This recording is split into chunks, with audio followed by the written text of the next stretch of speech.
భారతీయ ఛానల్కి స్వాగతం. జై శ్రీరామ్, హర హర మహాదేవ్.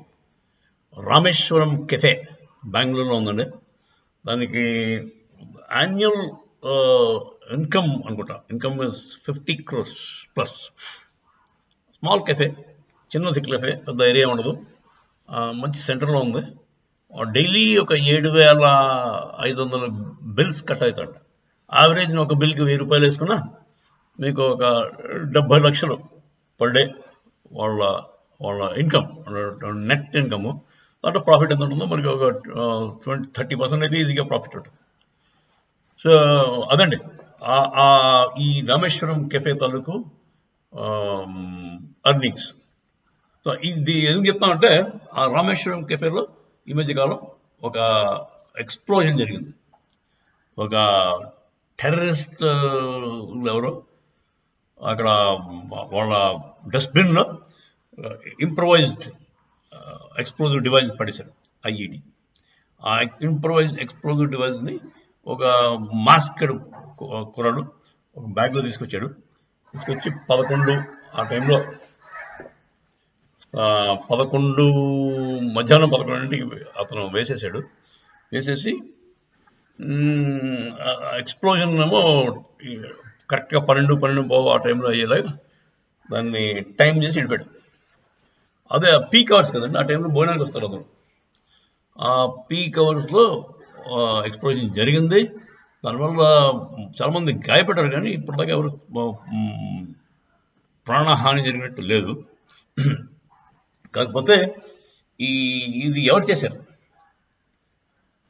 అంటే, ఇప్పుడు మనకి మొన్న పార్లమెంట్లో మీకు తెలుసు కదా, ఒక అతను రాజ్యసభ మెంబరు ముస్లిం అతను గెలిస్తే వాళ్ళ విధానసభ బయట, బెంగళూరు అదే మన కర్ణాటక విధానసభ బయట పాకిస్తాన్ జిందాబాద్ అనే నినాదాలు చేశారు వాళ్ళ అనుచరులు.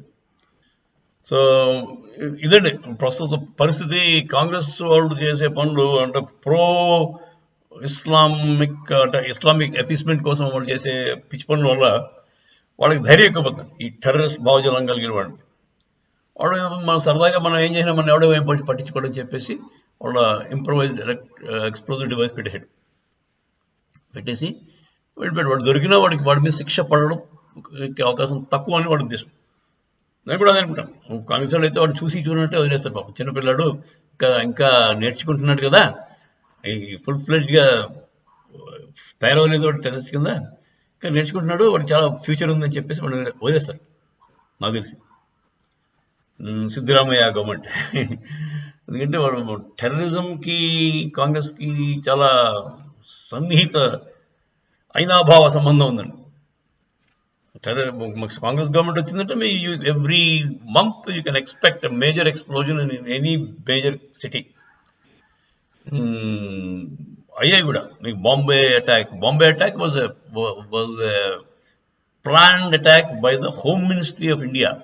Home Ministry of India was involved in that attack. Cross check చేయండి, నేనే అబద్ధం చెప్పట్లేదు.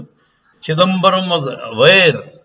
చిదంబరం గారికి తెలిసిండే ఓట్ వస్తుందని ఎక్స్ప్లోజన్. అసలు యాక్చువల్గా చిదంబరం ప్లాన్ అనేది. Chidambaram along with Pakistani terrorist they plan, ISI వాళ్ళు కలిసి ప్లాన్ చేశారండి. ఎందుకంటే దే వాంటెడ్ టు ప్రూవ్ వాళ్ళు మన హిందువులు కూడా టెర్రరిస్టులు అని ప్రూవ్ చేద్దామని ట్రై చేస్తున్నాడు. అందుకోసం వీళ్ళు వచ్చిన వాళ్ళు అజ్మల్ కసబ్ వాళ్ళందరూ కూడా చేతికి రక్షలు కట్టుకున్నారు, ఓ ఎల్లో తాడు కట్టుకున్నారు.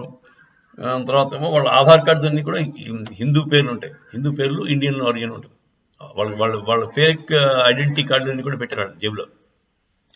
ఇవన్నీ పర్ఫెక్ట్గా సక్సెస్ఫుల్గా అయిపోనండి.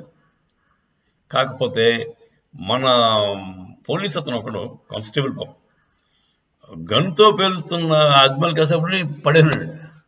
ఎన్ని బుల్లెట్లు దిగాయి పాపం వాడి మీద. కాకపోతే అజ్మల్ కసబ్ బతికొండగా పట్టుకోవడం అది గ్రేట్ అచీవ్మెంట్. దాంతో మొత్తం వీళ్ళ గేమ్ ప్లాన్ అంతా అంటే హిందూ టెర్రరిజం ప్రూవ్ చేద్దాం అనుకున్న ప్రూవ్ చేయడానికి చేసిన ఎత్తుగడ పారలేదు. అదండి ఇప్పుడు కాంగ్రెస్కి టెర్రరిజంకి ఉన్న రిలేషన్షిప్. అది ఓపెన్గా ఎవ్రీబడి నోస్ ఇట్. మరి ఎవడు చెప్పడం ఎందుకో మరి. చూడాలి మరి ఈ బెంగళూరు ఇన్సిడెంట్కి ఈ ఎందుకు వల్ల వచ్చింది, ఎవడో ఆ కుర్రాడు, వాడి బ్యాక్గ్రౌండ్ ఏమిటి అందులో డీటెయిల్స్ వస్తే, వాడు పట్టుబడితే ఇంకా డీటెయిల్స్ బయటకు వస్తాయి.